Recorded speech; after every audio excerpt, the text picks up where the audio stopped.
Alright, let's talk about continuity. So, when we're talking about continuity, we're obviously talking about if the function is continuous or not, right? And in the real world, most of the time it's a continuous function because, let's just say it's a function of velocity. You're not going to jump from 10 meters per second to 15 meters per second, right? It's going to accelerate smoothly, somewhat, and so it's going to be continuous. But some functions can't be assumed to be continuous. And so so what does it mean to be continuous? So it's continuous when, on an interval of that function, it's continuous at every point. And to see if it's continuous at an interior point, we have to see if that function value, let's just say at point C, equals the both side limit at that point, f of x. And at endpoints, we just do the one side limits, right? And obviously, we're talking about continuity, so it's going to have discontinuities, right? That's what we're trying to find. So, for example, here, at x equals 2 and x equals 4, there's a discontinuity. And we're going to talk about the types of discontinuity now. So the first two is the removable and a jump discontinuity. So a removable discontinuity is something like this, where the point, there's a hole in that function, and so the point is somewhere else or doesn't exist. A jump discontinuity jumps. It's just really simple, something like this, where it jumps from this function to this function.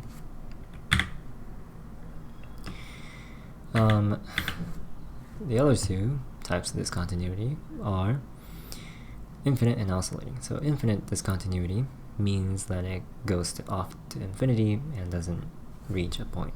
It's like an asymptote, right?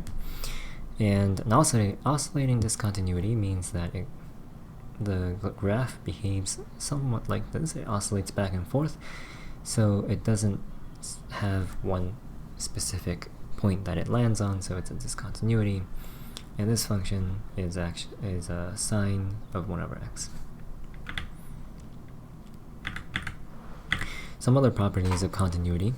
So if we have two functions, f and g, and they're continuous on or at a point C, then you can add them, subtract them, multiply, have a constant multiplied by a function, or even divide them, and it's still going to be continuous at that point C. And if f, a function f, is continuous at C, and g is continuous at f of C, then the composite function g of f is also going to be continuous at C.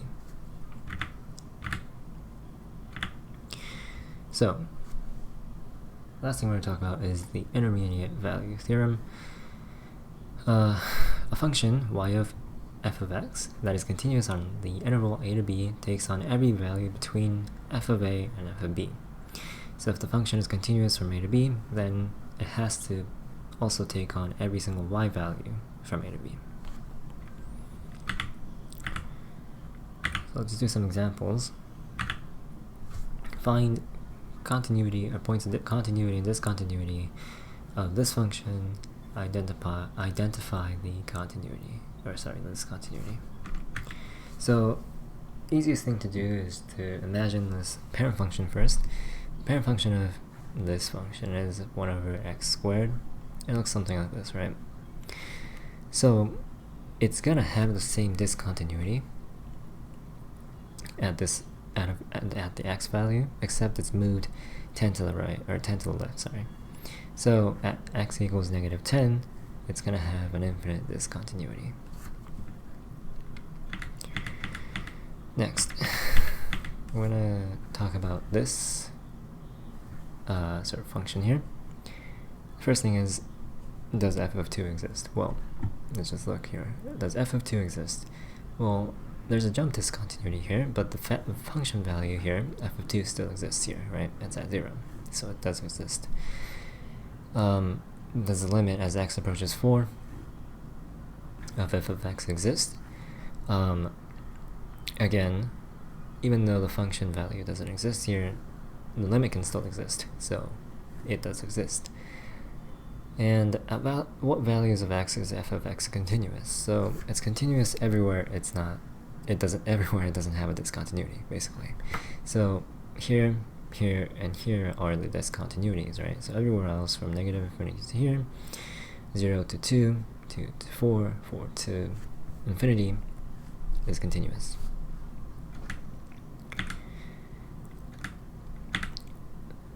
Alright, so let's do this last example. This is talking about the intermediate value here. So is x equals 5, or sorry, x to the 5th power minus 2x squared minus 5 equals 0, a solution between negative 1 and 5. So we just plug in these values of the interval. So negative 1 yields negative 8, and if you plug in 5 you get 3070. So because it goes from a negative value to a positive value, it has to go, through 0 at least once, and therefore, yes, this function value exists between negative 1 and 5. Alright, let's do some practice. So again, you can pause the video and solve these. So I hope you were able to solve these. First one is pretty simple. This is just an absolute value function, but it's moved to the right. And an absolute value function is continuous everywhere of its domain, so there's no discontinuity. Even at this corner here, even though the derivative doesn't exist here, the both side limit exists, and therefore the function is continuous. The second one, we're talking about a natural log function. A natural log function, the parent function of that of a natural log, has an infinite discontinuity at x equals 0. But this is moved to the left 4, so it's going to have the same type of discontinuity, an infinite discontinuity at x equals negative 4. And obviously it's not defined anywhere to the left of negative 4. And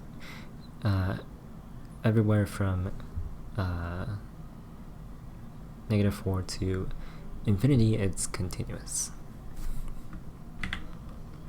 Alright, so the last practice, you can again pause the video and